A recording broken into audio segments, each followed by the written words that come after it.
சோழ நாட்டு தேவார பாடல் பெற்ற காவிரி தென்கரை தலங்களில் 128வது தலமும் 275வது கடைசி தலமாக சேர்க்கப்பட்ட இந்த திருவிடைவாசல் கோவிலோட முதல் ஷார்ட்ஸ் லிங்கை டிஸ்கிரிப்ஷனில் கொடுத்துருக்கேன் பாருங்கள். திருவாரூர் மாவட்டம் கொரடாச்சேரியிலேருந்து கூத்தாநல்லூர் செல்லும் பாதையில் வெண்ணாற்று பாலத்துக்கு அருகிலே திருவிடைவாயில்னு இந்த ஊர் இருக்குது.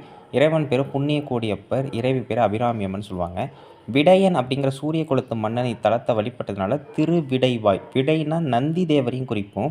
முதலாம் குலத்துங்க சோழன் காலத்தில் கட்டப்பட்ட கோவில் அப்படிங்கிறதுனால திருஞான சம்பந்தர் காலத்திலேருந்தே இது திருவிடை வாசல் தான் சொல்லப்பட்டிருக்கு. இங்கே உள்ள சாஸ்தா குழந்தை வடிவில் இருக்கிறார். தட்சிணாமூர்த்தி சிம்மாசன மண்டபத்தில் இருக்கிறார்.